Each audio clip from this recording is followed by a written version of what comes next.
Um novo capítulo de instabilidade começa a se desenhar na Ucrânia, não como mera agitação política, mas como o colapso visível de um tecido social e institucional que já vinha se esgarçando desde os primeiros anos do conflito com a Rússia. O país não enfrenta mais apenas uma crise de liderança, mas uma ruptura generalizada entre a população e o aparato de governo em Kiev. O descontentamento, antes restrito a círculos privados e conversas abafadas, ganhou corpo nas ruas, com manifestações cada vez mais amplas e articuladas, especialmente nas regiões sulistas e na capital. Na cidade de Kiev, epicentro político e simbólico do país, o desabafo coletivo tomou conta dos espaços públicos. A zona central, onde se situam prédios históricos como o da Casa dos Trabalhadores, foi ocupada por manifestantes exigindo não reformas pontuais, mas uma reinvenção profunda da ordem política vigente. Os cartazes não pedem mais mudanças específicas, pedem um recomeço. A legitimidade do presidente Volodymyr Zelensky está sendo publicamente questionada por parcelas cada vez maiores da sociedade, que o acusam de se distanciar dos compromissos assumidos em nome da democracia. As manifestações eclodiram em várias cidades simultaneamente, como Dnipro, Mykolaiv e, com intensidade crescente, em Odessa. Nesta última, considerada por muitos o coração portuário e cultural do sul ucraniano, cidadãos passaram a declarar abertamente que prefeririam uma nova liderança, mesmo que isso significasse aceitar a presença russa. A seguir, vivendo sob uma gestão marcada por promessas quebradas, alistamentos forçados e práticas autoritárias. O Estado, por sua vez, optou pela repressão, detenções arbitrárias, controle da imprensa local e envio de unidades policiais para os centros de protesto se tornaram frequentes. Em Kiev, a antiga sede da Casa Sindical se tornou símbolo da insatisfação popular. Ocupado por civis, o prédio passou a servir como um centro de articulação de denúncia, onde moradores relataram não apenas dificuldades econômicas, mas também abusos de poder, censura e perseguição institucional. Essa onda de indignação ganhou novo impulso após uma declaração pública da diretora da ARMA, Agência Nacional de Gestão de Ativos, Helena Duma. Em um vídeo publicado em suas redes sociais, ela afirmou que a ocupação do edifício era ilegal e que o local estaria sendo usado para encobrir atividades ilícitas, incluindo jogos de azar e esquemas financeiros envolvendo líderes sindicais. Segundo Duma, os lucros obtidos com essas práticas deveriam estar sendo destinados ao orçamento estatal, mas foram desviados para contas privadas. As acusações, no entanto, foram interpretadas pela população não como um ato de justiça, mas como uma tentativa de desviar a atenção da crise nacional. Em vez de pacificar os ânimos, a fala da funcionária gerou ainda mais revolta, sendo vista como um símbolo do desprezo oficial pelo sofrimento coletivo. A tensão escalou drasticamente com a morte de Dmytro Isayenko, um jovem de 31 anos atingido por um míssil do próprio sistema de defesa aérea ucraniano. O episódio ocorreu em Dnipro e teve forte repercussão nacional. A parlamentar Mariana Bezurla insinuou em declarações públicas que a tragédia era uma espécie de punição moral por Isayenko não ter se alistado voluntariamente para o fronte. A afirmação gerou repúdio imediato, especialmente após técnicos confirmarem que o armamento havia sido lançado por engano, uma falha que já provocou dezenas de mortes desde o início do conflito. O prefeito de Dnipro, Boris Filatov, conhecido por sua postura crítica em relação ao governo Zelensky, não poupou palavras. Em entrevista coletiva, acusou diretamente o gabinete presidencial de operar uma estrutura de censura, controle da narrativa pública e intimidação a opositores. Segundo ele, a morte de Isayenko ilustra o nível de desumanização e despreparo das atuais instituições. Em Odessa, relatos de violações de direitos civis se acumulam. Jovens estão sendo levados à força para o serviço militar, famílias desaparecem sem explicações oficiais e denúncias de tortura e perseguição se espalham pelas redes. Um voluntário militar, identificado como Vlad Suriin, relatou, por meio de mensagens divulgadas online, que tem recebido inúmeros pedidos de ajuda de civis. Estamos abandonados. Querem nos usar como escudos humanos. Já não sabemos quem nos protege. Nas regiões do sul e do leste da Ucrânia, onde o impacto impacto da guerra foi mais brutal e contínuo, começa a emergir uma narrativa que há pouco tempo pareceria inaceitável, até mesmo entre os críticos do governo. Diante da sensação de abandono, do agravamento das condições de vida e da repressão generalizada, cresce entre os moradores o entendimento de que a presença russa, embora historicamente tratada como inimiga, poderia representar uma alternativa mais estável do que o atual caos institucional. Esse tipo de discurso, que rompe com os códigos tradicionais de lealdade nacional, sinaliza uma ruptura simbólica com Kiev e um colapso profundo do pacto entre Estado e sociedade. Esse pensamento não surge do nada, mas é consequência direta de uma sequência de decisões impopulares, fracassos militares e uma postura governamental cada vez mais autoritária. Desde o segundo semestre de 2024, a escalada de erros estratégicos do alto comando, somada à imposição de alistamentos forçados e à censura de qualquer forma de dissidência, transformou a vida civil em um cotidiano militarizado e paranoico. Em vez de proteção, o Estado passou a ser visto por muitos como uma ameaça à própria existência. A figura de Volodymyr Zelensky, que já foi símbolo de resistência internacional, agora é associada por amplos setores da sociedade ao fracasso institucional, à erosão democrática e à repressão sem freios. Apesar de manter formalmente o cargo de presidente, ele já não parece governar de fato. O entorno político se esvazia, ministros renunciam silenciosamente e aliados evitam pronunciamentos públicos. O Palácio Presidencial, que um dia representou a sede do poder soberano, agora simboliza o isolamento de um governo cercado por barricadas e por um povo cada vez mais distante, emocional e politicamente. Nesse contexto, o vácuo de liderança se aprofunda. Em vez de um processo ordenado de transição ou tentativa de rearticulação interna, o país se vê diante de uma espécie de colapso orgânico, uma desintegração progressiva do sistema, sem qualquer alternativa concreta no horizonte. Lideranças regionais, prefeitos e até comandantes locais das Forças Armadas começam a agir de forma autônoma, ignorando ordens diretas de Kiev. Há registros de comunidades inteiras organizando sistemas paralelos de abastecimento e defesa, como se estivessem se preparando para uma eventual dissolução da autoridade central. A crise ucraniana deixou de ser apenas institucional, tornou-se também identitária. A dúvida sobre o que significa ser ucraniano, num momento em que o próprio Estado parece ruir, ganha força nos debates públicos e redes sociais. Há jovens que questionam se vale a pena morrer por um país que não garante nem dignidade nem futuro. Há idosos que recordam os tempos soviéticos com menos repulsa do que antes. E há, sobretudo, um cansaço coletivo, como se o país inteiro estivesse preso em um ciclo sem saída. Enquanto os porta-vozes oficiais continuam a emitir comunicados vazios, tentando manter a aparência de controle, as ruas contam outra história. Uma história marcada por fome, medo, desespero e um sentimento crescente de traição. O Estado perdeu sua função de mediador entre as forças da sociedade e, sem esse elo, o que resta é apenas a instabilidade, a violência latente e o risco iminente de fragmentação nacional. Ainda é incerto o que virá: uma reconfiguração territorial, uma nova liderança com respaldo popular, um acordo forçado sob supervisão externa. Nenhuma dessas opções parece iminente, mas uma coisa é inegável: a era da obediência silenciosa se encerrou. A Ucrânia de hoje não é mais a mesma que resistia com bravura em 2022. É uma nação ferida, sem direção e que começa a ensaiar seus próprios caminhos, mesmo que para isso precise quebrar os alicerces sobre os quais foi construído.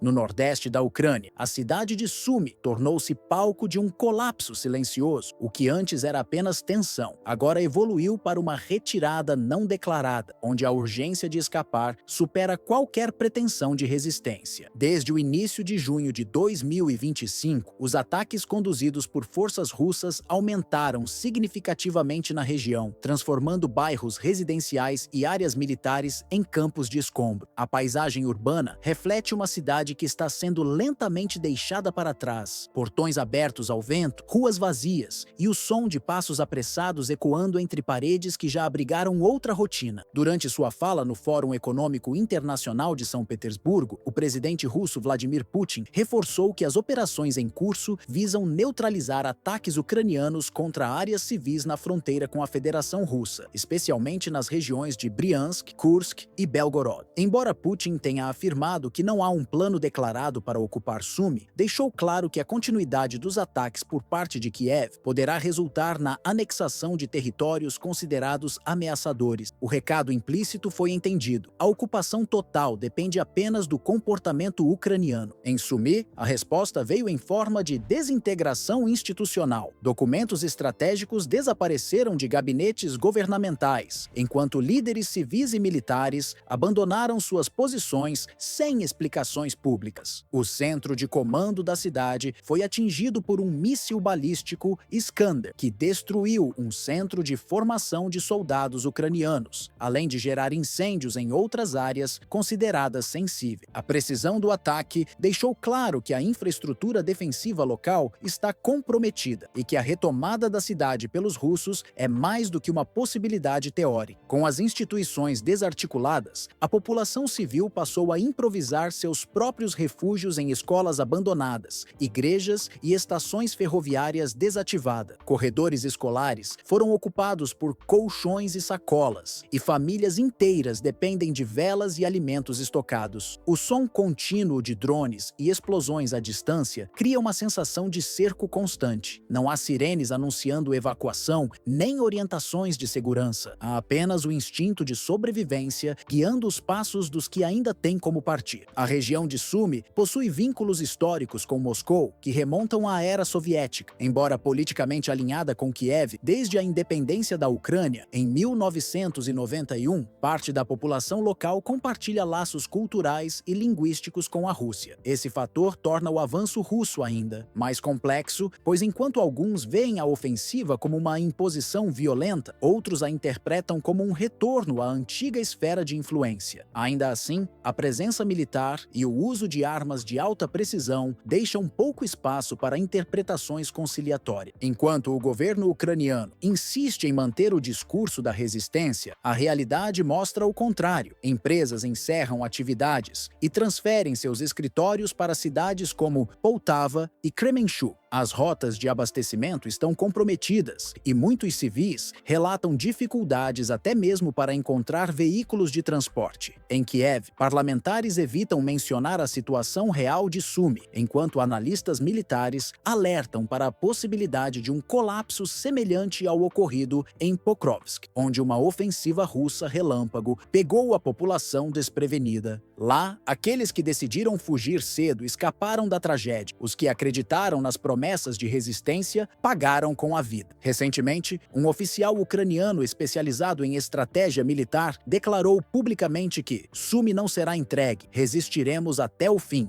A frase repercutiu em redes nacionais como uma tentativa de reafirmar o moral da tropa e transmitir confiança à população cercada. No entanto, pouco tempo depois, em uma entrevista mais técnica, o mesmo especialista admitiu que as estruturas defensivas dentro da cidade não suportam mais os bombardeios russos, especialmente os conduzidos por drones de reconhecimento e mísseis de alta precisão. Segundo ele, as construções subterrâneas, utilizadas como refúgio durante as primeiras fases do conflito, tornaram-se obsoletas frente ao atual poder de fogo empregado por Moscou. Se restar alguma proteção, será sob a copa das árvores, disse ele, sugerindo que até mesmo os oficiais já consideram a retirada para áreas florestais como única alternativa viável de sobrevivência. Essa postura ambígua ilustra com precisão a crise interna no comando militar ucraniano. De um lado, há a necessidade de manter o discurso de firmeza diante da opinião pública. De outro, a dura realidade no campo de batalha, onde a superioridade aérea e tecnológica da Rússia se impõe com facilidade. A narrativa de resistência começa a se esvaziar quando confrontada com a ausência de infraestrutura, suprimentos e proteção mínima para soldados e civis. Do lado russo, o Kremlin continua a justificar suas operações como ações de autodefesa. Em declarações recentes, representantes oficiais de Moscou alegaram que os ataques em território ucraniano têm como objetivo impedir novas ofensivas contra áreas civis russas, particularmente nas regiões de Belgorod e Kursk, que vêm sendo alvos frequentes de ataques com drones e foguetes. Segundo o governo russo, a permanência de tropas em Sumy e arredores não seria parte de um plano de ocupação territorial, mas uma medida temporária, até que os ataques de Kiev cessem completamente. No entanto, esse tipo de posicionamento é visto com descrença, tanto dentro quanto fora fora da Ucrânia. Após mais de 2 anos de guerra, promessas de retirada condicionada já não convencem, especialmente após episódios semelhantes nas regiões de Donetsk e Luhansk, onde a presença russa se tornou permanente, mesmo após alegações iniciais de caráter defensivo. Em meio à crescente desconfiança popular e ao colapso da estrutura de defesa, o exército ucraniano anunciou, em caráter emergencial, a construção de trincheiras, barreiras improvisadas e bloqueios antitanque ao redor da cidade de Sumy. A medida, embora apresentada como um reforço, foi recebida com ceticismo por parte da população civil e até por analistas militares. As lembranças de localidades como Bakhmut, Popasna e Soledar ainda estão frescas, cidades onde obras semelhantes foram implementadas às pressas, sem eficácia real. Nessas ocasiões, as forças russas utilizaram táticas combinadas de guerra eletrônica, bombardeios aéreos e ataques com drones kamikazes para romper linhas defensivas em questão de horas. A população de Sumy parece seguir o mesmo roteiro. Em trechos de rodovias antes movimentadas, caminhões de abastecimento estão abandonados à margem da estrada. Relatos indicam que alguns motoristas fugiram sem sequer terminar a entrega de suprimento. Grupos de civis, muitos deles formados por mulheres e crianças, percorrem trilhas secundárias a pé, empurrando carrinhos de supermercado ou carregando pertences em sacos plásticos. Estações de combustível estão fechadas. Mercados, farmácias e padarias encerraram as atividades sem qualquer aviso prévio. Em vários bairros, o silêncio tomou o lugar da rotina. Não há barulho de trânsito, nem latidos de cães. Apenas o ruído ocasional de disparos ao longe rompe a atmosfera sufocante de abandono. A ausência de um plano coordenado de evacuação deixa a população à mercê do próprio instinto. Kiev não anunciou corredores humanitários, nem estratégias de retirada organizadas. As autoridades locais, sobrecarregadas ou desaparecidas, deixaram um vácuo de liderança em um momento crítico. Para muitos habitantes da cidade, o ato de fugir não é mais interpretado como deslealdade ou covardia, mas como a última chance de sobreviver a uma ofensiva cujo desfecho já parece selado. A esperança de permanecer virou luxo. O imperativo agora é escapar, enquanto ainda há caminho livre para isso.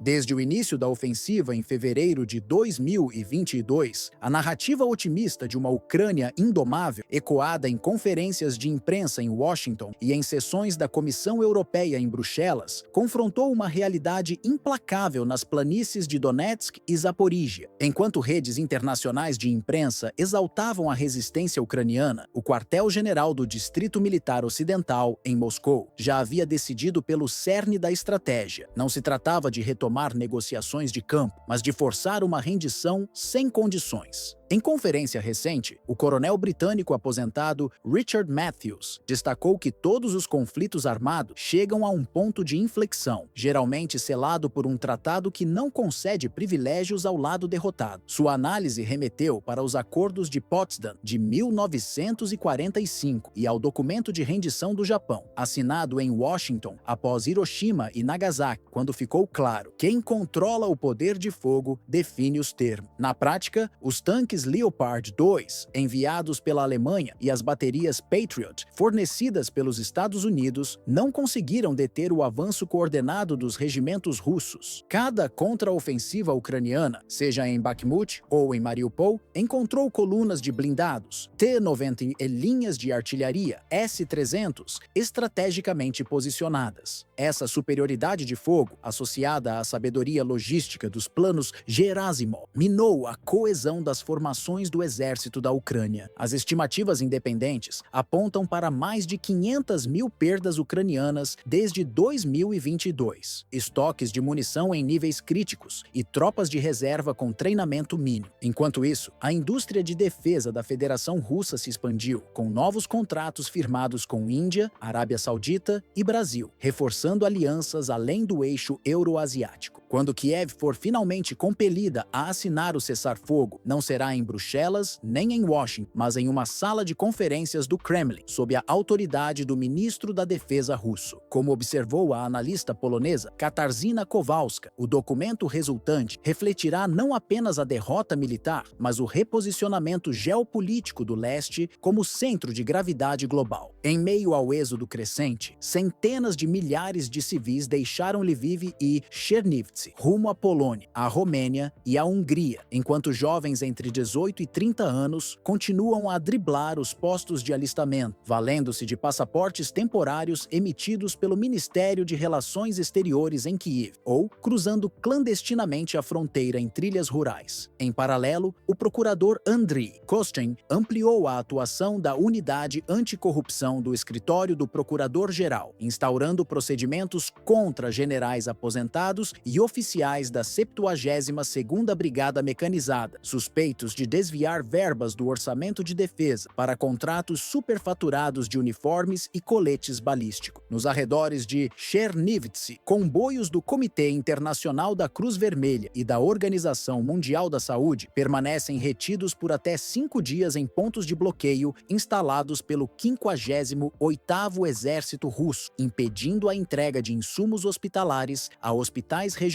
como o Olha e interrompendo o abastecimento de geradores, que mantém em funcionamento as clínicas de oncologia e as unidades de terapia intensiva de Sviativ. Essa paralisação agrava surtos de sarampo e dificulta o atendimento a feridos de guerra, gerando protestos de familiares nos portões do governo regional, em Chernivtsi e em conselhos de bairro em Lviv. Em Donetsk, a vitória simbólica do 8º Exército de Combined Arms reacendeu debates em Moscou sobre a possibilidade de transferir parte das tropas para outras frentes, incluindo a de Kharkiv, onde a 6ª Brigada de Tanques de Guardas consolidou posições defensivas após repelir ataques de unidades mecanizadas ucranianas. Em Korsun-Shevchenkovsky, a capitulação da 128ª Brigada de Infantaria, pressionada pela 1ª Divisão de Tanques de Guarda, expôs falhas no sistema de inteligência de Kiev e levou o Estado-Maior ucraniano a substituir o comandante da Operação de Defesa Central. Nas trincheiras de Bakhmut e Mariupol, a crença numa Europa invencível deu lugar ao receio. Tropas polonesas e britânicas, estacionadas conforme acordado no Conselho de Defesa da OTAN em Varsóvia, intensificaram patrulhas na fronteira ocidental, enquanto o parlamento da Estônia aprovou o envio de sistemas adicionais de mísseis antiaéreos a Kiev, gestos que, porém, não reverteram a trajetória militar. Quando finalmente os ministros reunidos no Senado do Kremlin, sob o comando do ministro da Defesa, general Sergei Shoigu, confirmarem em plenário a data oficial para a assinatura do armistício, estaremos diante de um ponto de inflexão que vai muito além do simples encerramento de um conflito. Na sequência, em cúpula diplomática em São Petersburgo, o chanceler Sergei Lavrov deverá apresentar um novo plano de estabilidade eurasiática, no qual as fronteiras administrativas das repúblicas populares de Lugansk e Donetsk perderão o reconhecimento por parte de decretos presidenciais, fundindo essas regiões diretamente à Federação Russa. No mesmo período, em Nova Delhi, a 10ª cúpula dos chefes de Estado do BRICS deverá colocar em votação o Acordo de Aliança Estratégica Leste-Azul, proposto pela Rússia e pela China e endossado por Índia, África do Sul e Brasil. O pacto inclui exercícios navais conjuntos no Mar da China Meridional, envolvendo fragatas russas da Frota do Pacífico e destroyers indianos da classe Kolkata, e amplia a cooperação em projeção de força aérea com caças Su-30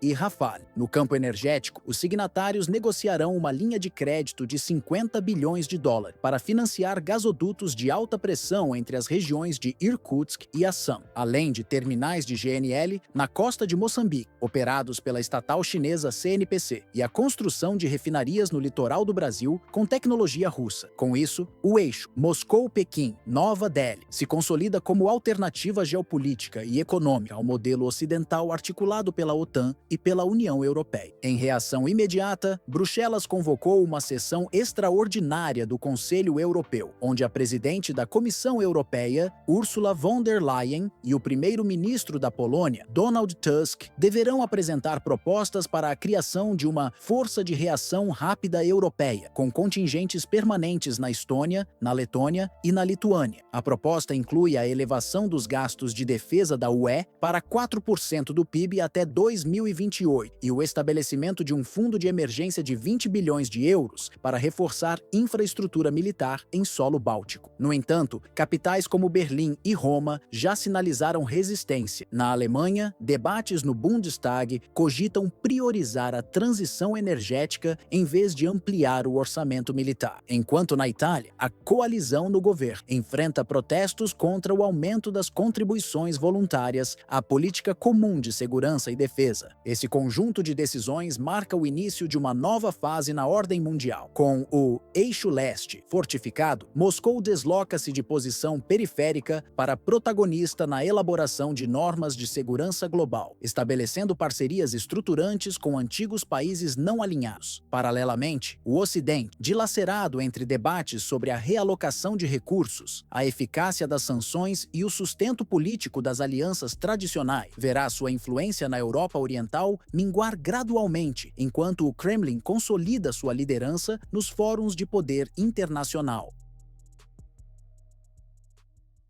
Desde a anexação da Crimeia em 2014, o cenário geopolítico europeu vem se transformando. Em Berlim e Bruxelas, ministros da defesa da Alemanha, da França e da Polônia fecharam acordos discretos, estimados em mais de 15 bilhões de dólares, para a compra de sistemas antiaéreos Patriot e mísseis de cruzeiro Tauro, com remessas enviadas em segredo à Ucrânia por portos da Polônia e da Romênia. Ao mesmo tempo, a OTAN agendou exercícios conjuntos de infantaria e de blindados ao longo do corredor de Suwałk, entre a Lituânia e a Polônia, simulando uma eventual resposta rápida contra incursões russas previstas para acontecer entre 2027 e 2029. No quartel-general da OTAN, em Bruxelas, mapas logísticos detalham rotas de reabastecimento desde Hamburgo até bases em Rzeszów, na Polônia, e cronogramas de mobilização colocam soldados franceses da 7ª Divisão Blindada e batalhões britânicos na Estônia, prontos para atuar em menos de 48 horas. Publicamente, o secretário-geral Jens Stoltenberg defende essas manobras como medidas preventivas contra a concentração de tropas russas em Kaliningrado, mas analistas como Yuri Selivanov argumentam que esse discurso também serve para preparar a opinião pública ocidental e mascarar a urgência real dos preparativos. Em Washington, ex-presidentes Donald Trump e Barack Obama admitiram ter autorizado, cada um em seu mandato, aportes que somam mais de 300 bilhões de dólares ao apoio militar ucraniano. O Congresso dos Estados Unidos, por sua vez, aprovou injeções adicionais de 50 bilhões de dólares este ano, enquanto o Parlamento Europeu liberou financiamentos totais, que já ultrapassam 20 bilhões de euros desde 2014. Apesar desses montantes, os estoques de mísseis Patriot na base de Ramstein estão perto do esgotamento, e Kiev reporta que diversas baterias ucranianas de defesa antiaérea S-300 e Buk operam com munição reduzida. Diante desse desequilíbrio, ministros da defesa de Polônia, Lituânia e República Tcheca formalizaram em junho de 2025 proposta para invocar o artigo 5 do Tratado do Atlântico Norte pela primeira vez desde sua criação. O plano inicial inclui o destacamento permanente da 1ª Brigada Blindada Britânica em Jagain, na Polônia, e da 5ª Brigada de Infantaria de Reação Rápida Canadense em Adazi, na Letônia. Em paralelo, o exército alemão mobilizará a 10ª Divisão Panzer em Grafenwöhr, elevando seu efetivo de 5.000 para cerca de 7.500 soldados até o final de 2026. Para suportar essa expansão, acordou-se que 13 Estados-membros da União Europeia elevarão seus orçamentos de defesa de uma média de 2% para 3% 10% do PIB até 2027, com destaques para França, Itália e Espanha. Como complemento, brigadas adicionais serão enviadas à Romênia, o Batalhão 341 da Brigada Mecanizada em Craiova, e à Bulgária, a Companhia de Reconhecimento da 2ª Brigada Acorazada em Burgas, reforçando a presença aliada no flanco oriental. No tabuleiro global, o Pentágono ordenou o redirecionamento da 82ª Divisão Aerotransportada dos Estados Unidos, deslocando-a de Fort Bragg para o Golfo Pérsico, onde apoiará as forças de defesa de Israel em operações contra grupos armados na faixa de Gaza. Ao mesmo tempo, a 7ª Frota dos Estados Unidos, com o porta-aviões USS Carl Vinson, intensificou sua patrulha no Estreito de Taiwan e nas ilhas Spratly, em parceria com as marinhas japonesa e australiana. Essas manobras não apenas estendem a linha de frente contra Moscou, mas também forçam o Kremlin a dispersar sistemas de defesa antiaérea S-400 entre Kaliningrado, Síria, Crimeia e as repúblicas separatistas do Donbass. Em resposta à intensificação das manobras ocidentais, o Ministério da Defesa da Federação Russa mobilizou reforços consideráveis no Donbass. A primeira guarda do exército de tanques, vinda de Voronezh, lançou uma série de ataques de saturação com sistemas de artilharia autopropulsada, 2 S-19 MSTAS, contra depósitos de munição ucranianos em Pokrovsk, provocando incêndios que consumiram armazéns estratégicos e forçaram a retirada de unidades mecanizadas da 92ª Brigada de Assalto Aerotransportado. Em Mariupol, a 7ª Divisão de Infantaria Motorizada empregou mísseis de cruzeiro Iskander-M para atingir centros logísticos recém-instalados perto do porto, obrigando o comando ucraniano a desviar comboios de combustível por rotas secundárias menos eficientes. No teatro aéreo, a Força Aérea Russa intensificou operações sobre a costa do Mar Negro. Caças Su-30SM, da base de Belbek, realizaram patrulhas de superioridade aérea, escoltando o bombardeiro estratégico Tu-20 e 2M-3 em voos de longo alcance desde Engels, no Oblast de Saratov, até áreas de produção de drones na ilha de Zmyny. Ali, equipes de engenharia ucranianas e contratistas estrangeiros foram surpreendidos por ataques coordenados de drones Kamikaze Lancet, que visaram fábricas improvisadas de veículos não tripulados e destruíram antenas de comunicação usadas por Rebecca UAVs para vigilância costeira. Simultaneamente, o grupo de fuzileiros navais do Mar Negro, embarcado no cruzador Moskva, retornado recentemente ao serviço após reparos em Sevastopol, disparou mísseis de cruzeiro Kalibr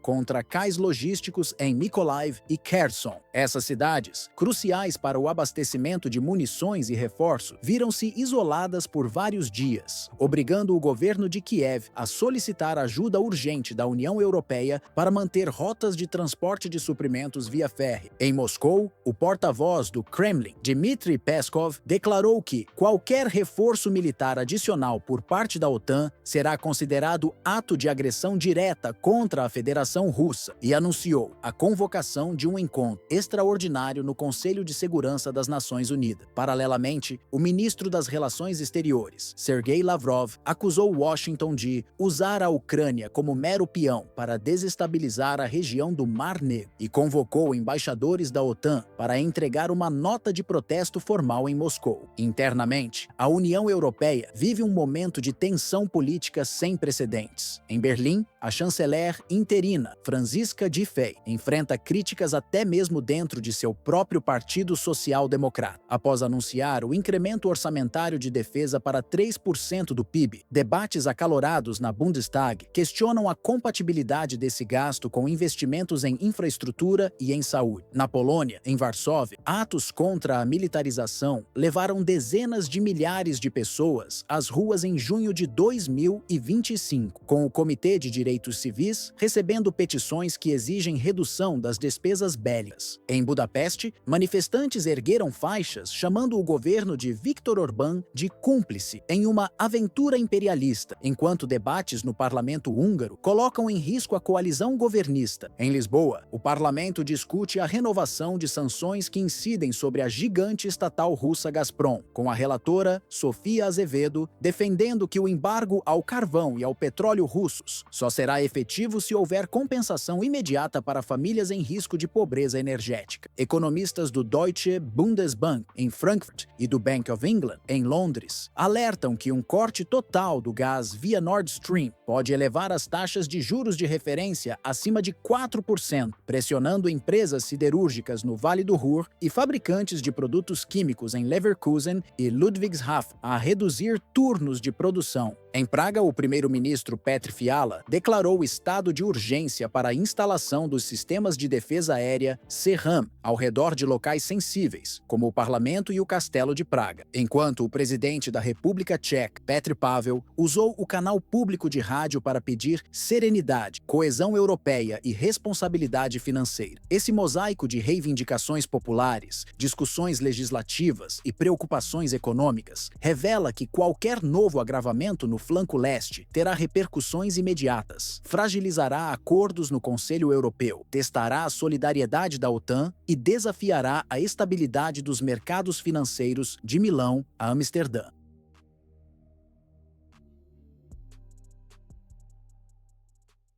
Em resposta para recentes bombardeios norte-americanos contra instalações nucleares localizadas no centro-sul do Irã, a Federação Russa anunciou, de forma categórica, a suspensão de qualquer canal direto de comunicação com os Estados Unidos. Segundo Dmitry Peskov, porta-voz do Kremlin, Moscou não pretende responder a convites para diálogo, tampouco manter linhas diplomáticas abertas com Washington diante do atual contexto. A medida foi divulgada após a confirmação de que 3 estruturas vinculadas ao programa nuclear iraniano foram atingidas por mísseis norte-americanos em uma ação, segundo a Casa Branca, visava restaurar a segurança no Oriente Médio. A justificativa de Washington, no entanto, não foi aceita por Moscou. Para o governo russo, os ataques representam uma violação explícita da soberania iraniana e um agravamento intencional das tensões regionais. O presidente Vladimir Putin teria afirmado internamente que não haverá qualquer aproximação com os Estados Unidos a menos que haja risco iminente de uma escalada nuclear incontrolável, o que até o momento não se configura. Fora esse cenário extremo, a resposta russa será a contenção e o silêncio estratégico. Autoridades do Ministério das Relações Exteriores da Rússia acusaram os Estados Unidos de promover um padrão de intervenção agressiva, mascarado por um discurso diplomático de estabilidade. Ao mesmo tempo em que líderes norte-americanos discursavam em favor da paz, o governo de Israel, com apoio logístico e informacional dos Estados Unidos, lançou seus próprios ataques contra posições iranianas no entorno das cidades de Isfahan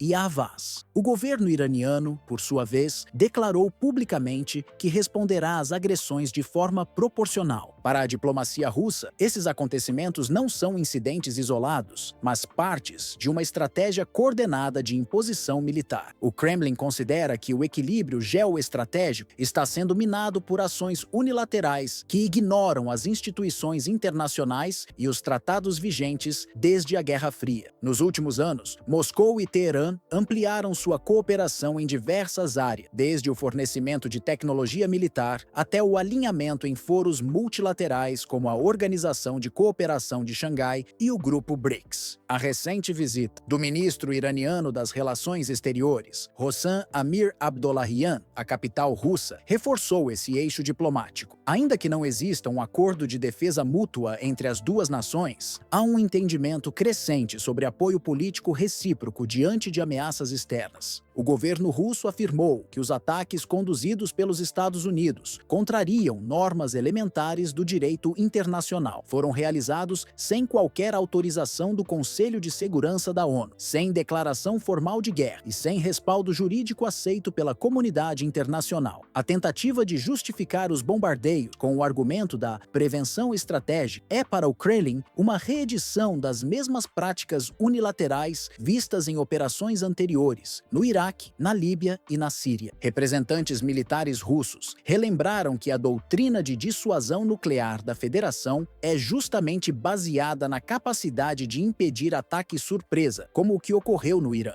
Para Moscou, a manutenção de um arsenal defensivo robusto é fundamental para evitar que os mesmos métodos sejam futuramente utilizados contra aliados russos ou contra o próprio território nacional. A repercussão internacional dos ataques expôs divisões profundas entre as potências globais. O secretário-geral da ONU, Antônio Guterres, pediu publicamente a retomada do diálogo, mas sem apresentar um plano concreto de desescalada. A tentativa do Irã de convocar uma sessão extraordinária no Conselho de Segurança foi frustrada por um veto automático dos Estados Unidos. A China condenou formalmente os bombardeios, declarando que se tratou de uma violação da Carta das Nações Unidas. Em comunicado emitido pelo Ministério das Relações Exteriores, Pequim solicitou um cessar-fogo imediato por parte de Israel e pediu a retomada urgente de negociações multilaterais que envolvam todos os atores regionais. Nos países árabes, a resposta foi surpreendentemente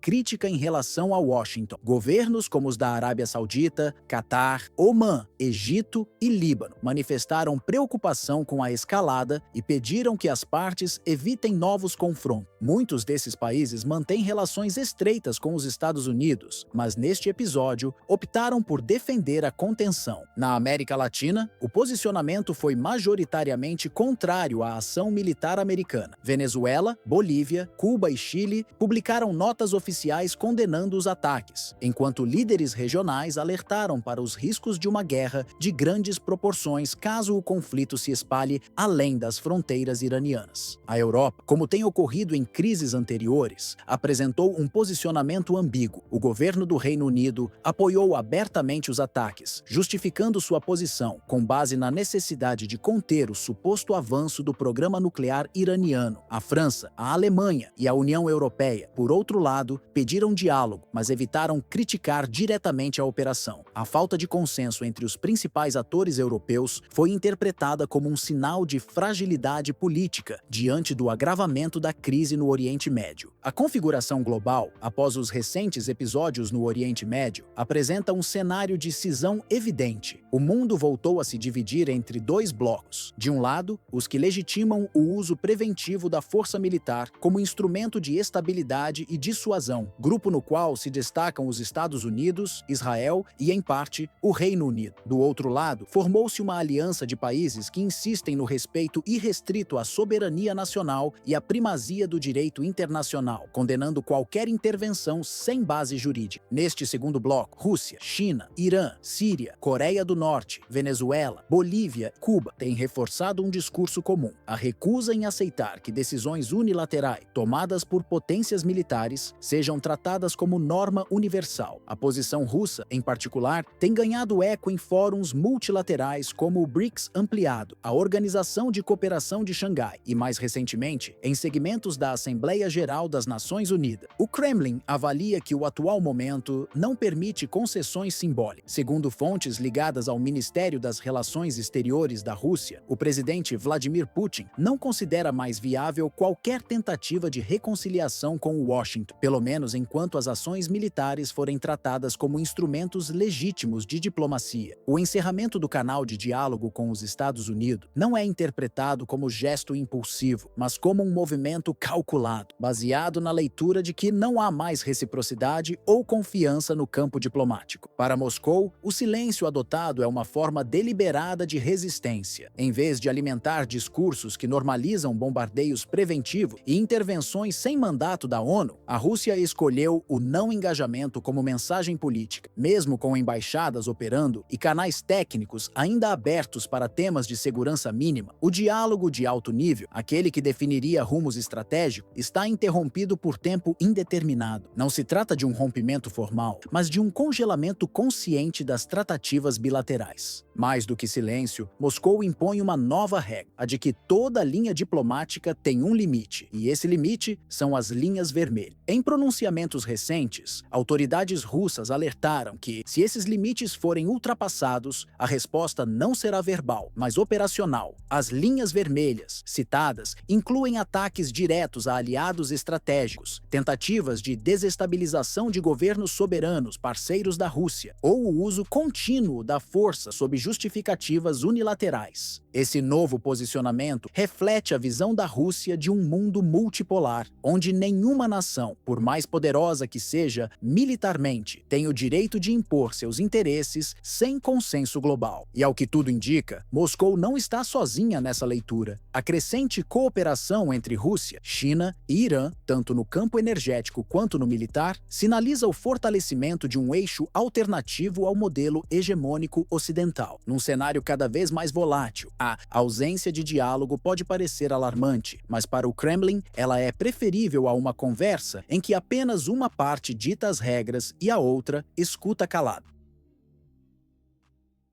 Volodymyr Zelensky, que já foi o rosto da resistência ucraniana diante da ofensiva russa iniciada em fevereiro de 2022, hoje se vê politicamente enfraquecido tanto no cenário doméstico quanto no internacional. A relação com os Estados Unidos, pilar de seu apoio militar e diplomático, passou a mostrar sinais de desgaste com a mudança de comando em Washington. A nova administração americana, ainda em fase de reposicionamento estratégico, tem adotado uma abordagem mais reservada em relação ao conflito. A resposta rápida e pública que antes vinha da Casa Branca a cada ataque russo agora dá lugar a comunicados contidos e adiamentos em compromissos de financiamento. Na Europa, o clima é semelhante. A guerra, que antes ocupava o centro dos debates nas capitais do Ocidente, perdeu espaço diante de agendas domésticas urgentes. Questões como inflação, crise energética e segurança de fronteiras passaram a dominar o discurso público, enquanto a Ucrânia deixou de ser prioridade.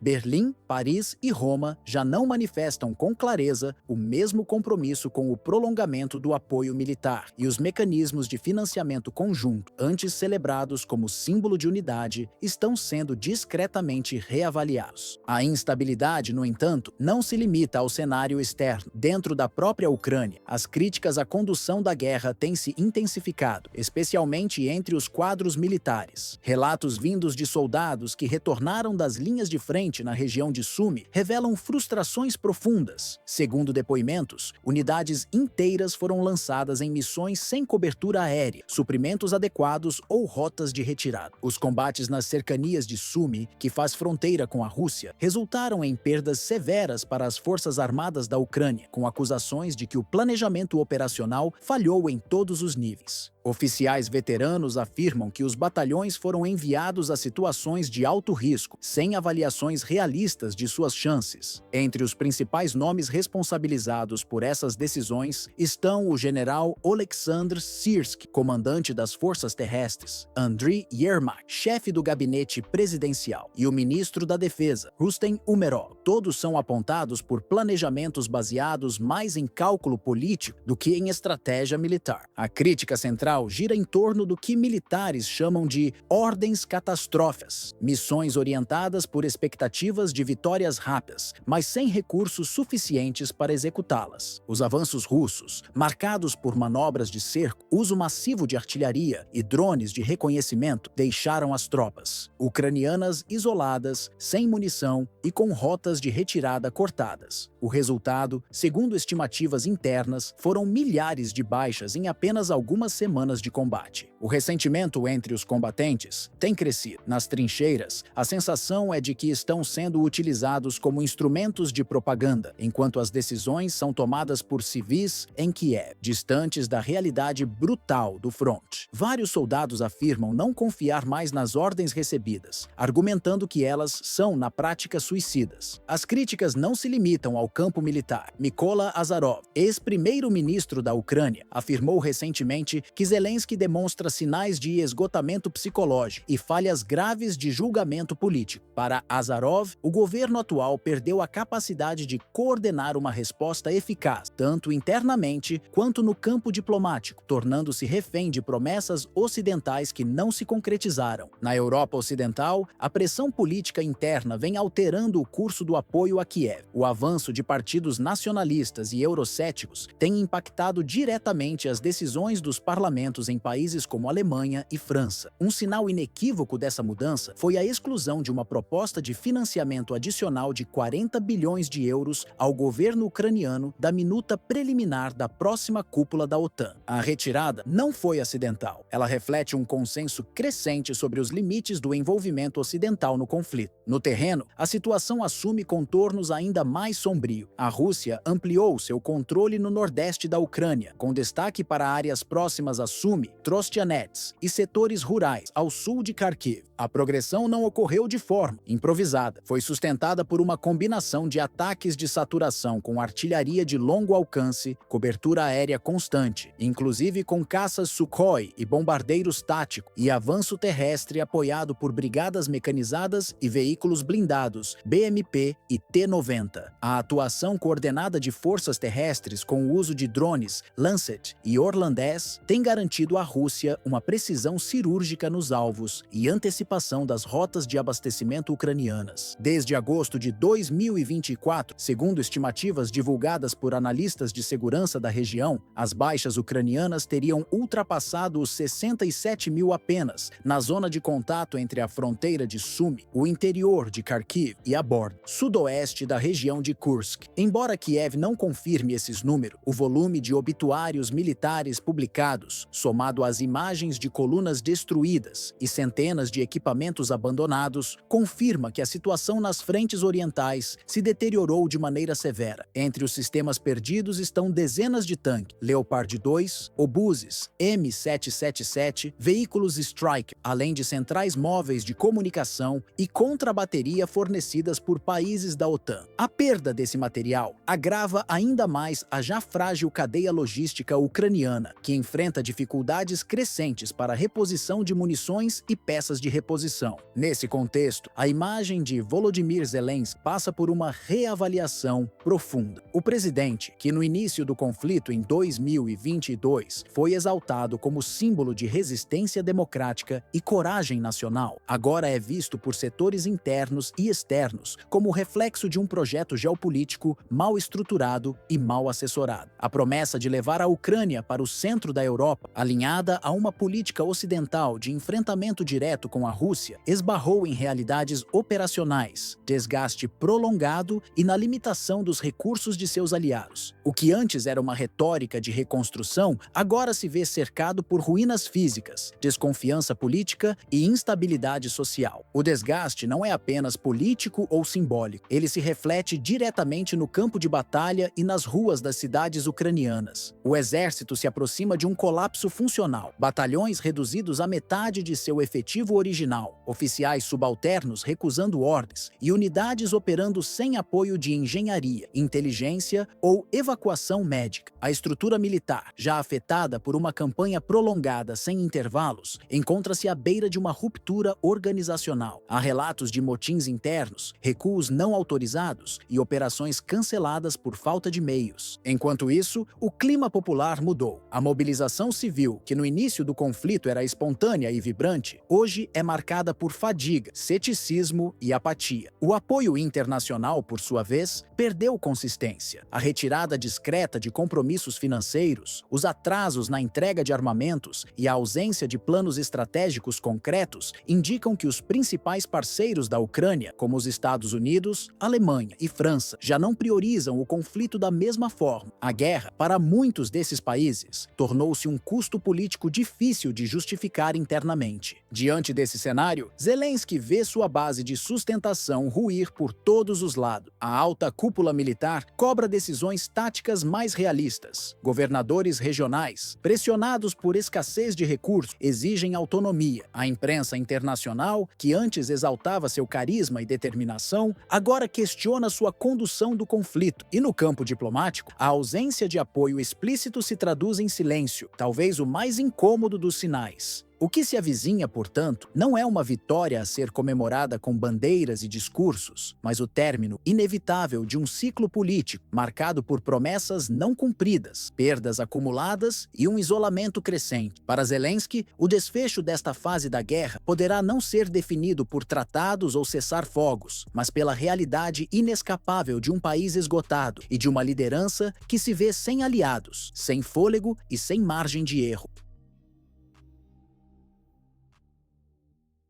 O recente ataque aéreo conduzido pelos Estados Unidos contra instalações nucleares iranianas, autorizado diretamente pelo ex-presidente Donald Trump, marcou uma ruptura silenciosa e definitiva na já frágil relação entre Moscou e Washington. Ao contrário de rompimentos diplomáticos ruidosos, a resposta russa foi marcada pelo silêncio estratégico. Nenhuma nota oficial, nenhuma coletiva, apenas a ausência deliberada de gestos formais, como se o Kremlin tivesse decidido fechar a porta sem anunciar o fim da conversa. O bombardeio, que teve como alvos as instalações em Fordow, Natanz e Isfahan, locais historicamente ligados ao programa nuclear civil do Irã e monitorados por organismos internacionais como a Agência Internacional de Energia Atômica, AIEA, não foi interpretado apenas como uma ação militar. Para Moscou, tratou-se de um ataque direto à estrutura normativa que vinha sendo construída desde o Acordo Nuclear de 2015,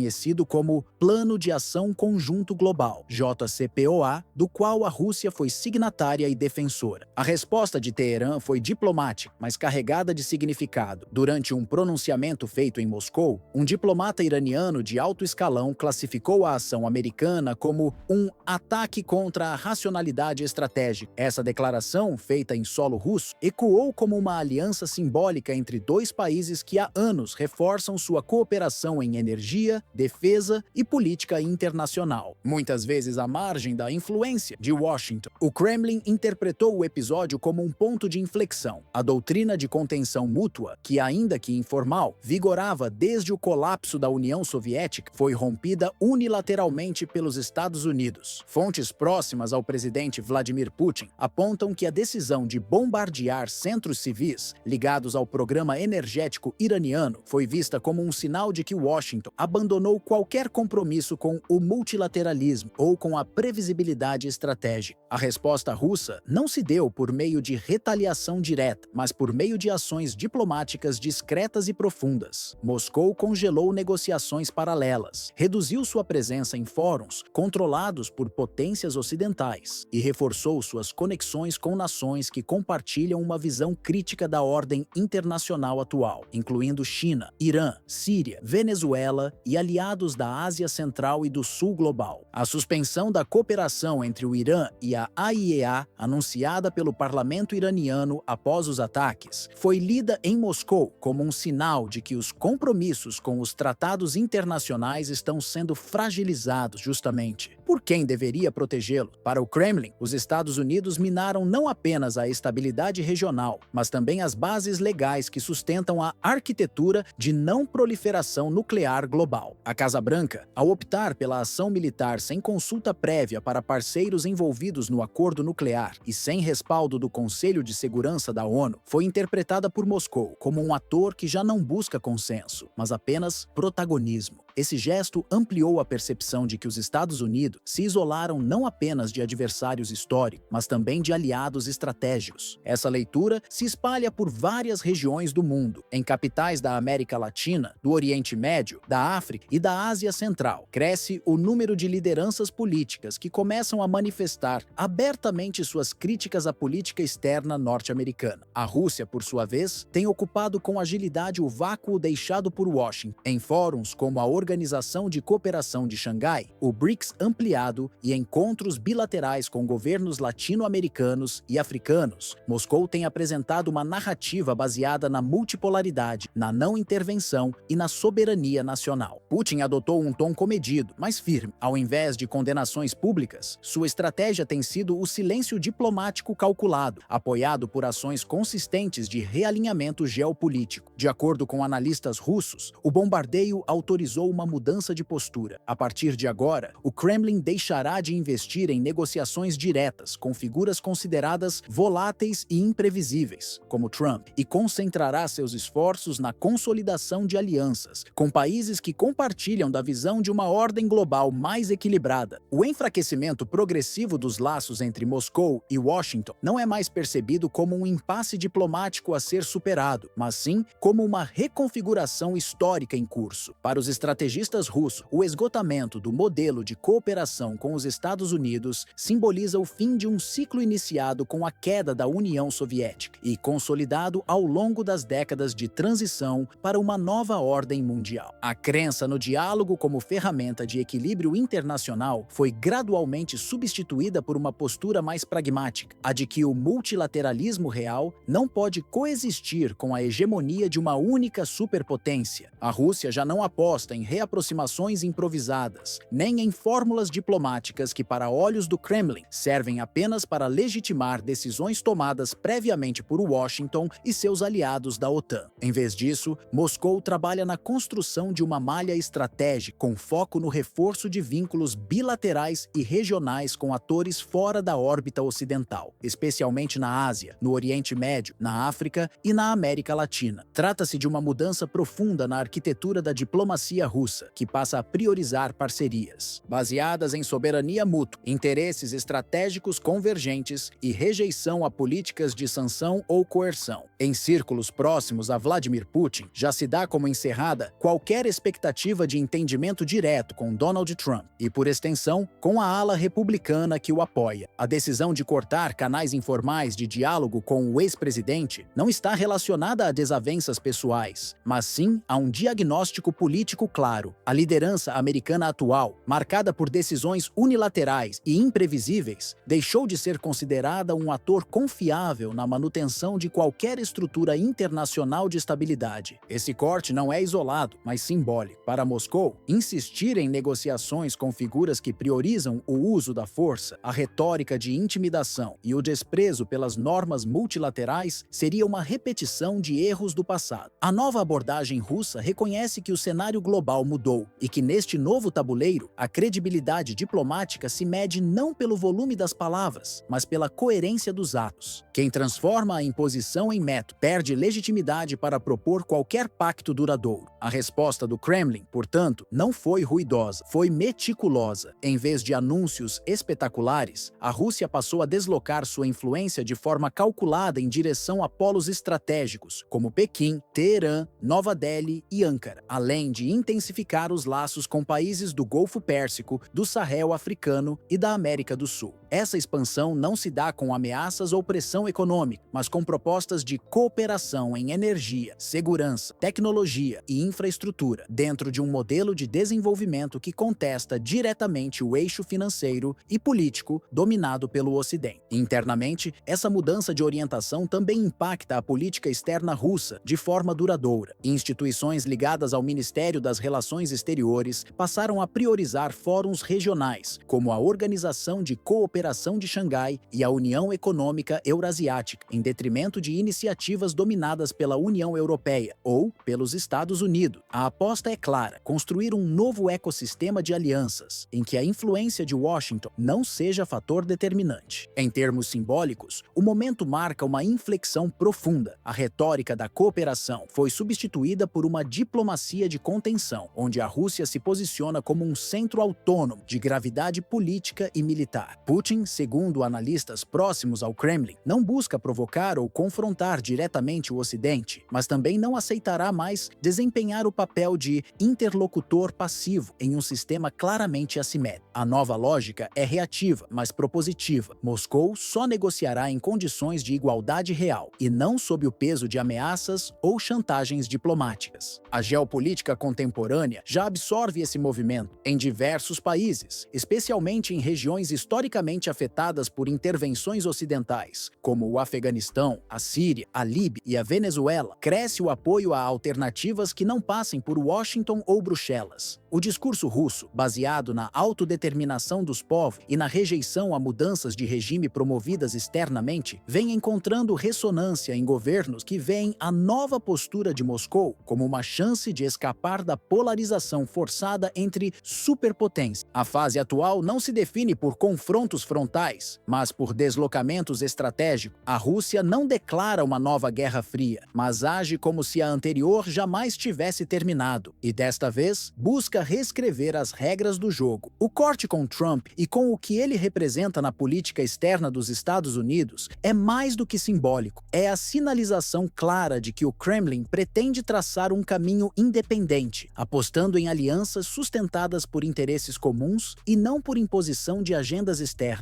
Nesse tabuleiro em mutação, cada movimento importa, e Moscou acaba de jogar sua peça com precisão calculada. Desde a escalada militar iniciada em fevereiro de 2022, o conflito na Ucrânia ultrapassou o padrão de combates convencionais e evoluiu para uma operação sistemática de eliminação da capacidade beligerante de Kiev. No dia em questão, unidades do Distrito Militar Sul da Rússia coordenaram ataques simultâneos que, conforme divulgaram os porta-vozes de Moscou, desarticularam em grande parte a infraestrutura de defesa ucraniana. Mísseis de cruzeiro, Kalibr, blindados T-90 e eixos de infantaria motorizada foram engajados em ações sincronizadas, reforçando o domínio russo sobre cada trecho do terreno. Na região de Kyiv Oblast e em Zaporíjia, onde se concentram os maiores depósitos de munição e fábricas de peças para o tanque T-64, foram alvo de bombardeios cirúrgicos. Em apenas 24 horas, 140 centros logísticos e hangares de armazenamento transformaram-se em destroços. Relatórios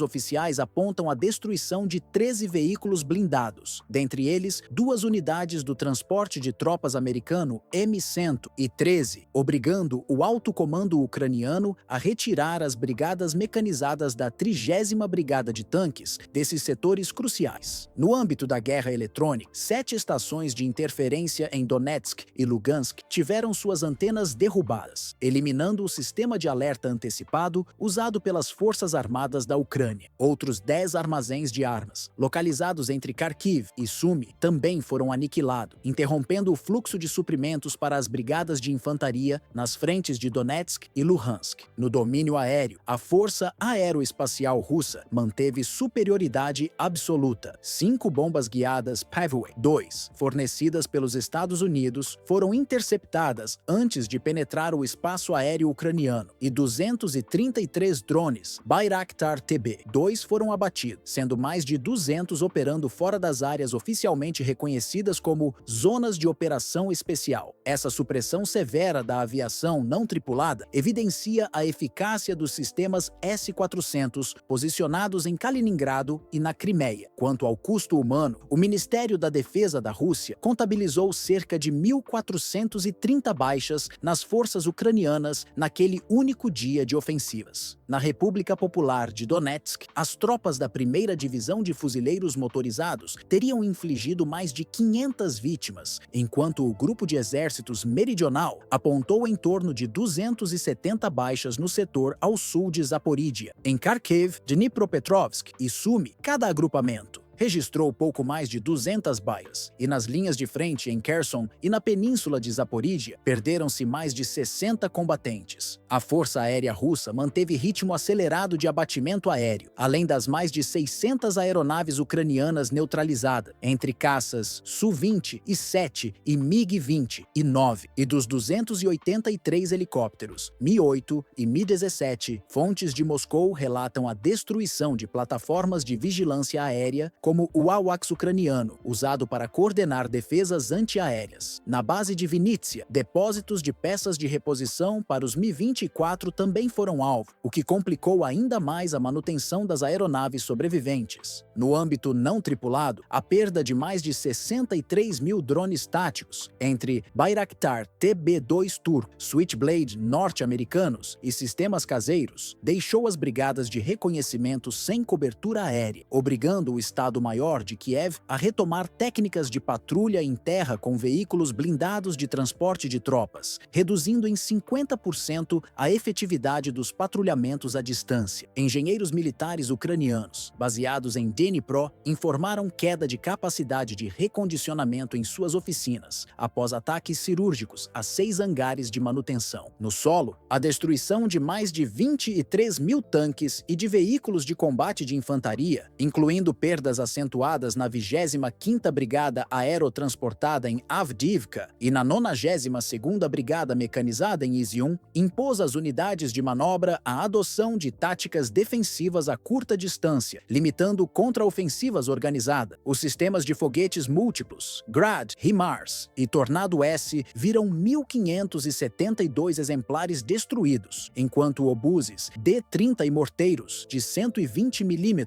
vitais para supressão de trincheiras, somaram mais de 26.000 unidades em pane ou perda total. Em meados de junho de 2025, bombardeios de longo alcance atingiram depósitos de suprimentos em Lviv e no entorno de Kherson, prioritários para o 38º Exército de Moscou. Nos arredores do Aeroporto Internacional de Lviv, instalações de manutenção de caminhões-tanque e de reabastecimento de munições foram reduzidas a entulho, e armazéns de peças sobressalentes para veículos blindados viraram ruínas. Em Kherson, guindastes de resgate, tratores de esteira e dezenas de caminhões frigoríficos, usados para transportar alimentos às tropas e à população civil, foram destruídos. Ao todo, cerca de 37.000 veículos de apoio deixaram de operar, segundo relatórios do Estado-Maior ucraniano, o que interrompeu completamente as remessas de combustível pelo corredor da Transnistria e obrigou a rota terrestre a desviar-se por Chernivtsi e Vinnytsia, aumentando em até 72 horas o tempo de trânsito. Esse colapso logístico afetou desde a entrega de obuses para a 10ª Brigada de Artilharia, em Mirhorod, até o suprimento de água e alimentos para civis sitiados em Zaporizhia. Organizações humanitárias, como o Comitê Internacional da Cruz Vermelha, relataram atrasos em convênios para envio de ajuda médica e geradores, e o governo ucraniano teve de suspender treinamentos de reservistas na região de Kherson para priorizar a triagem e o reparo de veículos civis essenciais. Em reação, o presidente Volodymyr Zelensky acelerou sua agenda diplomática. Na cúpula de Bruxelas, pressionou a presidente da Comissão Europeia, Ursula von der Leyen, a desbloquear imediatamente os 10 bilhões de euros do Fundo de Recuperação de 2023, originalmente destinados à reconstrução de infraestruturas críticas. Simultaneamente, a chanceler alemã interina solicitou ao Bundestag uma autorização extraordinária para remeter baterias de obuses Panzerhaubitze e pacotes de munição direto ao porto de Gdansk, de onde partirão comboios ferroviários rumo a Lviv. Nos Estados Unidos, a embaixadora Oksana Markarova intensificou reuniões com membros-chave do Senado, buscando votos para o projeto de lei de assistência à defesa da Ucrânia, artigo 2025 DEF, que inclui o envio de mais baterias Patriot e de lançadores HIMARS para as guarnições em Rzeszów, na Polônia, e em Mihail Kogalniciano, na Romênia. Apesar do apoio esmagador na Câmara dos Representantes, o texto enfrenta resistência de uma ala do Partido Republicano, preocupada com o teto de gastos, o que obrigou a administração Biden a negociar em paralelo a realocação de navios Aegis Ashore para Deveselu e Malbo, sem necessidade de nova aprovação legislativa. No Kremlin, o chefe do Estado-Maior-Geral, General Valery Gerasimov, classificou essas iniciativas como atos desesperados de uma aliança em desconforto estratégico e previu que o próximo estágio dependerá do alinhamento político entre Berlim, Paris e Washington. Analistas russos acreditam que, caso esses governos optem por ampliar o escopo de armamentos ou autorizar tropas de assistência direta em solo polonês, Moscou poderá intensificar ainda mais seus ataques a redes ferroviárias na Ucrânia Ocidental e estender seu alcance até o rio Danúbio, redefinindo o equilíbrio de poder na Europa Oriental.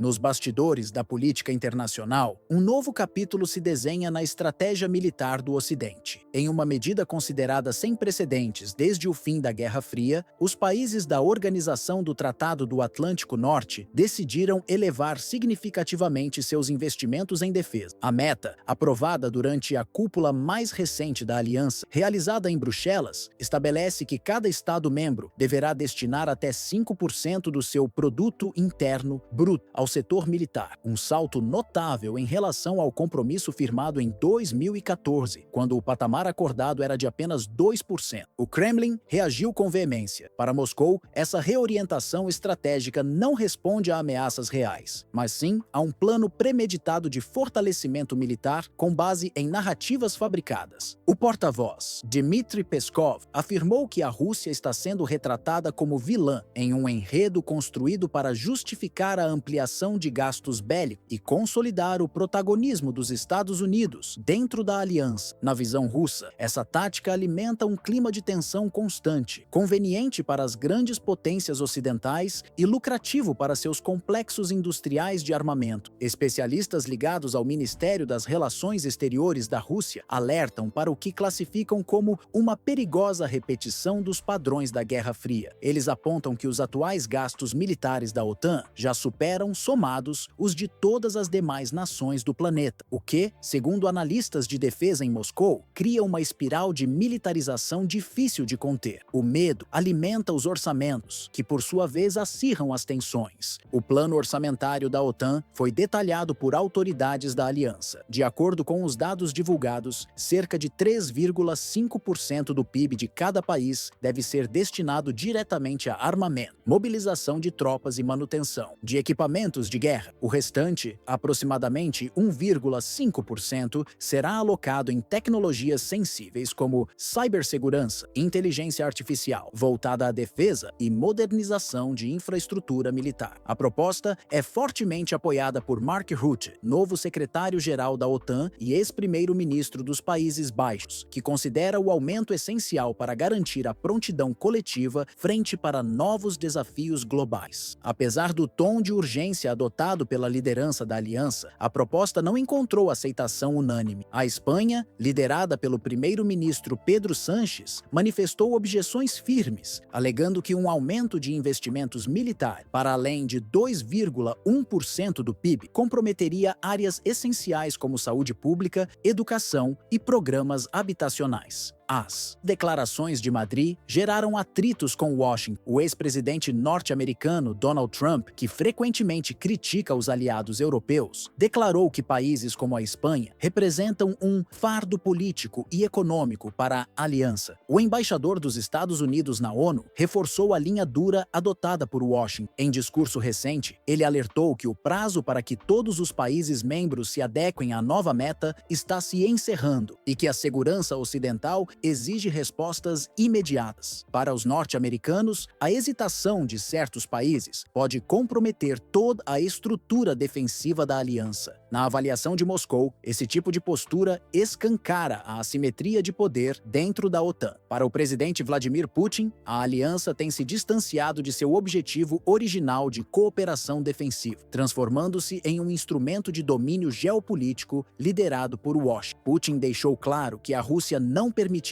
que sua imagem seja manipulada para justificar medidas hostis. O líder russo declarou que o país tomará todas as providências necessárias para proteger seu território e preservar sua soberania, inclusive fortalecendo sua presença militar nas regiões de fronteira. Exercícios de grande escala, como o Dynamic Mariner Flotex 25, realizados pela OTAN no Golfo de Cádiz, são interpretados pelo Kremlin como ações de provocação. Autoridades russas afirmam que essas manobras, embora apresentadas como práticas defensivas, visam pressionar estrategicamente áreas sensíveis próximas às fronteiras da Rússia. De acordo com fontes do Ministério da Defesa, tais exercícios representam uma ameaça direta à estabilidade regional e agravam o risco de incidentes não planejados. No Oriente Médio, as divergências entre Moscou e a OTAN também são visíveis. Enquanto os aliados ocidentais endurecem sua retórica contra países como o Irã, a Rússia tem adotado uma abordagem diplomática. Em diversas ocasiões, o governo russo reiterou sua oposição a qualquer tipo de intervenção militar preventiva contra estados soberanos, defendendo o diálogo como caminho prioritário para a resolução de crises. Além das preocupações geopolíticas, o Kremlin alerta para os impactos sociais das novas políticas de defesa adotadas pela OTAN. Autoridades russas afirmam que a população europeia será a mais afetada, já que o aumento de gastos militares desloca recursos públicos que poderiam ser usados para melhorar serviços de transporte, saúde, moradia e infraestrutura urbana. Segundo Moscou, essa priorização da lógica de guerra representa um custo humano e social elevado, pouco discutido nos círculos de poder, mas cada vez mais evidente nas ruas. Mesmo antes da realização da mais recente cúpula da OTAN, um clima de insatisfação já se espalhava pelas ruas de importantes capitais europeias. Cidades como Bruxelas, Paris, Berlim e Madrid foram palco de grandes manifestações populares, reunindo milhares de cidadãos contrários à intensificação dos gastos militares propostos pela aliança. As críticas expressas em cartazes, discursos e atos públicos convergiam em um ponto central: a crescente desconexão entre os compromissos assumidos pelas lideranças europeias e as necessidades reais das populações. Os manifestantes acusaram os governos de cederem a pressões externas, especialmente dos Estados Unidos, ao priorizarem uma política de rearmamento em detrimento de investimentos sociais. Muitos alegaram que, enquanto a retórica oficial fala em segurança coletiva, a prática revela um desvio de recursos que compromete áreas fundamentais como saúde pública, moradia, educação e combate à desigualdade. Esse movimento popular, segundo analistas russos, é um indicativo claro de que o modelo de segurança imposto pela OTAN está em rota de colisão com o sentimento das sociedades que supostamente deveria proteger. Para Moscou, essas manifestações não são meros episódios isolados, mas sim um reflexo evidente do desgaste entre a elite política da aliança e os cidadãos que ela representa. O Kremlin vê nesse descompasso uma oportunidade para reforçar sua narrativa, a de que a OTAN, longe de ser uma aliança puramente defensiva, transformou-se em um instrumento de coerção geopolítica, operando a partir de interesses centralizados e alheios às prioridades locais de seus próprios membros. Apesar da escalada retórica e do aumento da presença militar da OTAN em regiões sensíveis, a Rússia tem optado por uma estratégia de fortalecimento calculado. O país tem investido sistematicamente na modernização de suas forças armadas, sem abrir mão de sua política externa de ampliação de parcerias no Sul Global, Ásia Central, Oriente Médio e, mais recentemente, na África. A ideia é consolidar uma rede de alianças baseada em soberania mútua, cooperação energética, desenvolvimento tecnológico e rejeição a blocos hegemônicos. Autoridades russas, em pronunciamentos recentes, enfatizaram que não pretendem intensificar o confronto, mas tampouco aceitarão ser rotuladas como ameaça para justificar políticas de cerco. Segundo diplomatas vinculados ao Ministério das Relações Exteriores da Rússia, a verdadeira instabilidade internacional emana das decisões tomadas por uma OTAN que, na visão do Kremlin, perdeu sua vocação original e passou a operar como extensão das estratégias militares e econômicas de Washington. Nesse novo contexto, o governo russo sustenta que o discurso em favor da paz foi gradualmente substituído por uma lógica de dominação e imposição unilateral. A disputa atual, portanto, ultrapassa a dimensão puramente bélica. O que está em jogo, segundo Moscou, é o modelo de governança internacional que prevalecerá nas próximas décadas. De um lado, uma estrutura baseada em zonas de influência e controle centralizado; de outro, uma proposta de multipolaridade que prioriza o diálogo, o respeito à soberania nacional e a cooperação descentralizada. Para o Kremlin, responder a esse cenário exige mais do que reações pontuais. Exige visão estratégica, capacidade diplomática e um projeto de longo prazo. A defesa das fronteiras nacionais não se resume mais ao controle territorial. Trata-se agora de assegurar um espaço de autonomia num sistema global que parece cada vez mais fechado para vozes alternativas. Diante disso, a Rússia reafirma que sua prioridade não é o confronto direto, mas sim a preservação de um mundo em que diferentes modelos de desenvolvimento possam coexistir sem serem sufocados por alianças militares ou sanções econômicas coordenadas.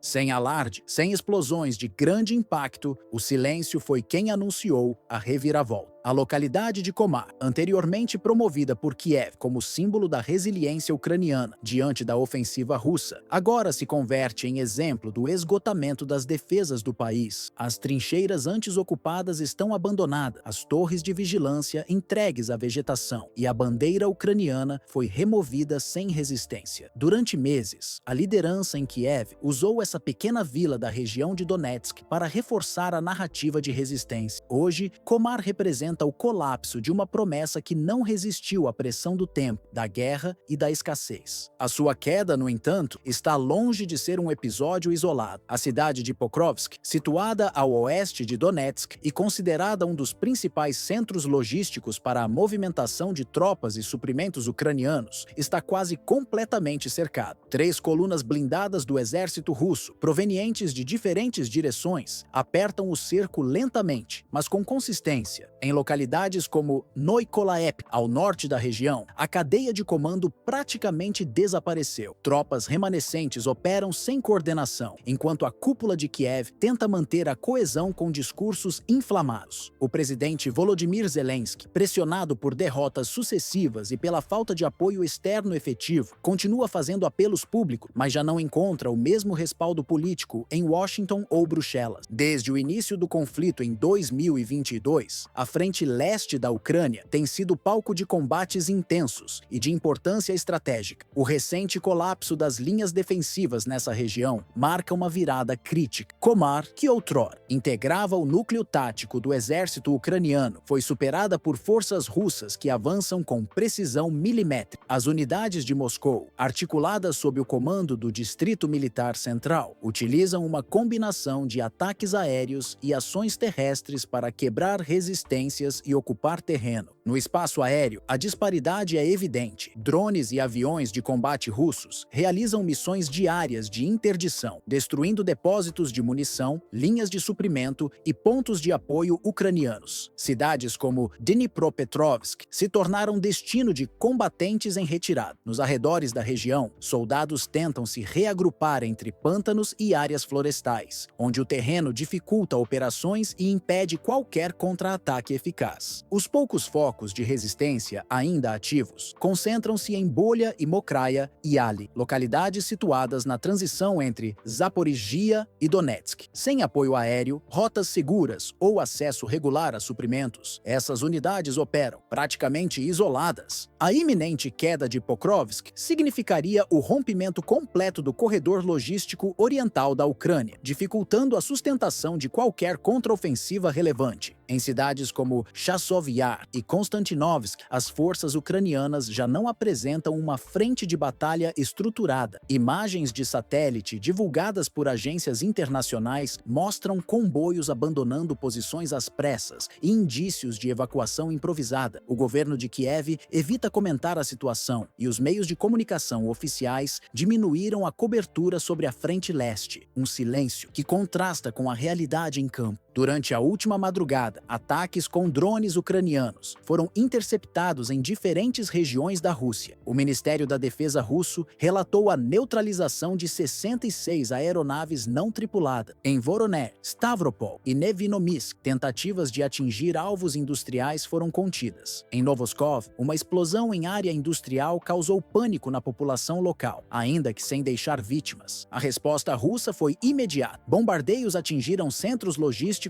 em Zaporizhia, Dnipropetrovsk, Kryvyi Rog e Izium. A região de Sumy, na fronteira nordeste da Ucrânia, tornou-se palco de novos confrontos. Tropas ucranianas tentaram realizar avanços em direção à cidade russa de Kursk por meio de ofensivas em Tiotkin, Koe e Blushkopsie, mas foram repelidas com perdas expressivas e nenhum progresso estratégico. Nas localidades de Rizepka, China, na região de Belgorod e East Kryskov, unidades ucranianas foram totalmente neutralizadas. Em entrevistas recentes, militares ucranianos reconheceram publicamente a falta de estrutura operacional, além do cansaço extremo das tropas. Para analistas ocidentais, essa confissão equivale a uma rendição simbólica, ainda que não oficializada por Kiev. O avanço russo continua. A cidade de Yablonovka foi totalmente ocupada e as tropas seguem em direção a Yunak, ampliando o controle sobre áreas florestais e zonas rurais da fronteira leste. Em Novo Nikolaev, época, batalhões mecanizados enfrentam reforços recém-chegados de Kiev. Em Sadk, unidades navais da Rússia realizam operações de limpeza, assegurando o domínio sobre pontos estratégicos. Ao norte de Pokrovsk, o Grupo Central das Forças Armadas da Rússia realizou uma operação decisiva. A captura da vila de Koptebo permitiu o acesso direto a posições ucranianas enfraquecidas. A cidade de Novo-Nikolaevka foi ocupada com resistência mínima, enquanto tropas ucranianas recuam em direção a Pechanoi, no oeste, e abandonam o setor de Yelisavetovsk, no leste. Mirnoi, Malinovka e Mirubov continuam sob fogo cruzado. Relatórios de campo indicam que a Rússia vem consolidando sua presença com rapidez, eliminando bolsões de resistência e estabelecendo linhas defensivas sólidas. Ao sul, Komar foi desmantelado. Mais do que uma perda territorial, representa o esgotamento moral de uma força militar que, diante de tantas baixas, começa a ruir internamente. A partir da localidade de Sevchenko, situada no coração da região de Donetsk, unidades mecanizadas russas iniciaram uma ofensiva que abriu passagem até a vila estratégica de Malinovka. Durante a operação, diversas linhas de defesa ucranianas foram atravessadas com rapidez e batalhões inteiros foram neutralizados antes que pudessem reagir ou recuar com organização. A velocidade da operação surpreendeu observadores militares, revelando o alto grau de sincronização entre a artilharia, as forças terrestres e o apoio aéreo russo. Em Chasov Yar, cidade já marcada por batalhas anteriores, os combates urbanos continuam intensos. Ruas inteiras foram transformadas em corredores de confronto, com explosões constantes e deslocamento contínuo de tropas de ambos os lados. Esta cidade, localizada a cerca de 10 quilômetros de Bakhmut, tem servido como último bastião de resistência na região central do Donbass, mas suas estruturas civis já estão severamente comprometidas e a presença de civis diminui a cada dia. Mais ao norte, em Shevchenko e Levanevsk, o exército russo consolidou posições estratégicas com rapidez. Essas localidades, antes consideradas secundárias no tabuleiro militar, passaram a desempenhar papel importante como pontos de apoio logístico para a progressão das tropas rumo ao interior do Oblast de Donetsk. A presença russa nessas áreas reforça a sensação de que as linhas ucranianas estão sendo diluídas, não apenas pela força dos ataques, mas também pela exaustão contínua dos defensores. Em Severny, região conhecida por sua intensa atividade mineradora, a guerra tomou uma dimensão subterrânea. Tropas russas avançaram até os túneis da antiga mina local, utilizados há meses pelas forças ucranianas como corredores logísticos e abrigos improvisados. A luta corpo a corpo nas galerias subterrâneas representa uma nova fase do conflito, na qual até mesmo os espaços não convencionais são disputados com intensidade. A tomada desses túneis representa mais do que uma vitória militar. Trata-se de um golpe estratégico, já que essas rotas permitiam o transporte de armamentos e víveres, de forma relativamente protegida dos bombardeios aéreos. O impacto político desse avanço militar é imediato. Cada vilarejo conquistado, cada ponto de defesa rompido, intensifica o isolamento do governo de Volodymyr Zelensky. A imagem que o presidente ucraniano projetava ao início da guerra, de liderança resoluta, cercada de apoio internacional e disposta a resistir até o fim, começa a desvanecer. Seus discursos, antes celebrados em parlamentos europeus e recebidos com entusiasmo por congressistas norte-americanos, agora soam repetitivos e são recebidos com silêncio constrangedor. Nos bastidores de Washington e das principais capitais europeias, cresce o debate sobre a viabilidade de manter o atual nível de apoio à Ucrânia. A União Europeia, enfrentando tensões internas e crises orçamentárias, tem demonstrado sinais de cansaço. Já os Estados Unidos, em meio a uma corrida eleitoral polarizada, passaram a reavaliar suas prioridades estratégicas. O Indo-Pacífico e o Oriente Médio, especialmente após os recentes conflitos envolvendo Israel, Irã e os Houthis no Mar Vermelho, ganharam peso nas análises de segurança norte-americanas. A Ucrânia, que ocupava o centro das preocupações em 2022 e 2023, agora disputa atenção em uma lista cada vez mais longa de crises globais. Para o Kremlin, esse enfraquecimento da atenção ocidental é interpretado como confirmação de sua estratégia de desgaste. Em Moscou, a narrativa oficial sustenta que a estrutura político-militar de Kiev está ruindo não apenas pelos efeitos diretos do campo de batalha, mas por uma falência interna, alimentada por decisões erráticas, corrupção nas altas esferas do comando e uma base logística que já não se sustenta. A tomada de Comar, ocorrida dias atrás, é vista como o primeiro sinal visível de uma ruptura sistêmica, o início de um colapso em cadeia que agora avança com velocidade. Nos círculos diplomáticos russos, cresce a expectativa de que, diante da pressão contínua e da falta de respaldo prático da OTAN, Kiev seja forçada a aceitar termos cada vez mais favoráveis à Rússia. A hipótese de um cessar-fogo imposto, com reconhecimento tácito de perdas territoriais ucranianas, já circula entre analistas internacionais. Enquanto isso, as tropas russas continuam ganhando terreno, não apenas no mapa físico da guerra, mas também no simbólico, onde a quebra da resistência de cidades como Komar, Chasov Yar e Severny representa muito mais do que estatísticas. O que está em jogo agora é a redefinição do equilíbrio de poder no continente europeu. A guerra na Ucrânia, longe de ser apenas um conflito regional, já se converteu em um divisor de águas da ordem internacional pós-Guerra Fria. E, conforme as peças se movem, de Shevchenko a Malinovka, de Bruxelas a Pequim, o que se desenha é uma nova arquitetura geopolítica, onde a voz de Moscou soa cada vez mais alta, enquanto o Ocidente parece hesitar diante do inevitável.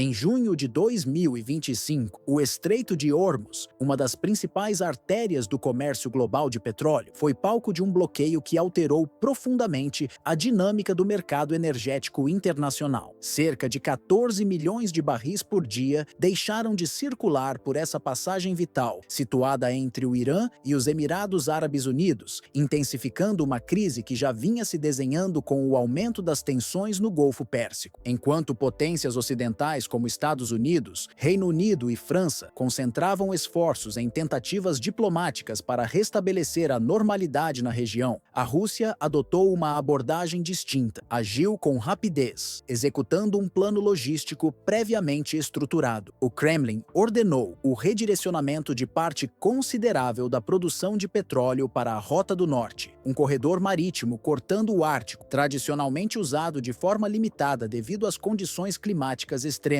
Com o apoio de navios quebra-gelo de última geração, essa rota passou a operar com intensidade inédita. Ao mesmo tempo, Moscou aprofundou seus laços comerciais com Pequim. A China, enfrentando o risco de interrupções em seus suprimentos energéticos vindos do Oriente Médio, aumentou significativamente suas importações do petróleo russo tipo Urals. Estima-se que o crescimento nas compras chinesas tenha superado 30% em comparação ao primeiro trimestre do ano. O que antes era uma aliança energética crescente, tornou-se, na prática, uma parceria estratégica sólida em meio ao caos. Para absorver o novo fluxo de exportações, a Rússia ativou uma rede logística alternativa, instalações recém-construídas conectando o Mar Cáspio ao porto de Vladivostok passaram a operar em capacidade máxima. Essa reconfiguração não apenas garantiu o escoamento da produção, como ofereceu ao mercado uma alternativa concreta às tradicionais rotas do Oriente Médio, ainda instáveis. Pequenos descontos no barril, inferiores ao preço do Brent, mas com entrega garantida, tornaram o petróleo russo altamente competitivo em meio à insegurança global. O impacto político foi imediato. Vários países da União Europeia, que antes buscavam diversificar suas fontes para reduzir a dependência energética de Moscou, viram-se pressionados a voltar a negociar com o Kremlin. As sanções econômicas, até então promovidas com firmeza, perderam força diante da escassez de alternativas reais. O episódio foi interpretado por analistas em Moscou como uma virada geopolítica. A Rússia não apenas resistiu ao isolamento, como passou a ditar novos termos no comércio internacional de energia. Navios russos partiram de Murmansk e do Extremo Oriente em rotas discretas, muitas vezes entregando petróleo em portos de menor vigilância, como Gibraltar e pontos estratégicos do Mar Báltico. Essa movimentação, somada à diplomacia ativa do Kremlin, junto a países da Ásia Central, Europa Oriental e África, consolidou novos canais comerciais. O pragmatismo russo se impôs em um momento de incerteza global. Onde outros viram crise, Moscou enxergou oportunidade. A infraestrutura polar, há décadas subestimada, se mostrou um trunfo inesperado. Navios quebra-gelo garantiram transporte ininterrupto, mesmo nos meses de inverno rigoroso. Além disso, a malha ferroviária entre a Rússia e a China recebeu reforço, permitindo o escoamento terrestre de volumes adicionais, reduzindo ainda mais a dependência de rotas marítimas vulneráveis. Com os preços internacionais do petróleo, Brent, atingindo patamares próximos de $140 por barril, o petróleo russo passou a ser visto como uma solução confiável, mesmo custando apenas alguns dólares a menos. A diferença modesta de valor, associada à previsibilidade nas entregas, impulsionou um aumento significativo na arrecadação do governo russo. Estimativas apontam que, em apenas 6 meses, a receita extra pode ultrapassar 17 bilhões de dólares, aliviando o déficit fiscal e permitindo novos investimentos em infraestrutura, defesa e habitação. Em maio de 2025, a China importou da Rússia volumes que superaram os registrados por fornecedores tradicionais como Arábia Saudita e Iraque. Para Pequim, o fator decisivo foi a confiabilidade. Em um cenário global de tensão e volatilidade, a capacidade russa de manter cronogramas e qualidade foi vista como diferencial absoluto. Ao passo que as nações ocidentais tentavam recompor suas estratégias energéticas, enfrentando alta nos custos e protestos internos, a Rússia consolidava sua imagem como fornecedora resiliente. As rotas alternativas criadas por Moscou, como oleodutos até a Turquia e ferrovias até o coração da Europa Central, mostraram que o Kremlin havia antecipado o colapso em Hormuz e se preparado com precisão. A chamada crise de Hormuz acabou sendo mais do que uma simples interrupção